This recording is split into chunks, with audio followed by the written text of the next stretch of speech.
Sebaceous cyst కి normal గా వచ్చే ఈ సెగ్గడ్లకి ఆ వేరియేషన్ ఎట్లాగా మనం గుర్తించగలుగుతామంటారు?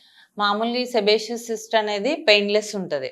హ్మ్. First thing. హ్మ్. అండ్ హెయిర్ ఉన్న ఏరియాలోనే ఉంటది. అంటే చెస్ట్ గానీ, వెనక బ్యాక్ కానీ, లేదంటే షోల్డర్స్ పైన గానీ, అక్కడ సెబేషియస్ సిస్ట్ అనేది ఉంటది. మీరన్న వేడి గడ్డలు అంటే ఫరంకిల్స్, బాయిల్స్ కానీ అది ఎక్కడైనా రావచ్చు. సో, హ్మ్. ఇది మెయిన్‌గా హెయిరీ రీజియన్‌లో వస్తాయి. అండ్ పెయిన్‌లెస్ ఉంటది కాబట్టి చాలా నెగ్లెక్ట్ చేస్తారు. కొంతమందిలో మాత్రమే పెయిన్ ఉంటది. హ్మ్. సో, ఇది డిఫరెన్షియేషన్. సో ఎటువంటి ట్రీట్మెంట్ మన దగ్గర అవైలబుల్ ఉన్నాయి దీనికి? దీనికేంటి అంటే ఒక చిన్న ఇన్సిషన్ ఇచ్చేసి మొత్తం ఆ సిస్ట్‌ని ఇవాక్యుయేట్ చేయడం జరుగుతది. హ్మ్. కొన్ని మన దగ్గర బయాప్సీస్ అట్లా కూడా ఉంటాయి. అది చేసినా కూడా సిస్ట్ మొత్తం ఇవాక్యుయేట్ చేయొచ్చు. పర్సన్ టు పర్సన్ మనం డిఫరెంట్‌గా ట్రీట్ చేయడం జరుగుతది. ఓకే. స్కారింగ్ అనేది ఉండకుండా ఎలా మైల్డ్ అంటే చిన్న మచ్చలాగే ఉంటది. మనం మొత్తం తీసేసిన తర్వాత.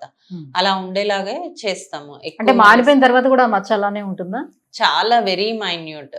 హ్మ్. ఉండదసలు. ఉన్నా కూడా వెరీ మైన్యూట్ ఉంటుంది.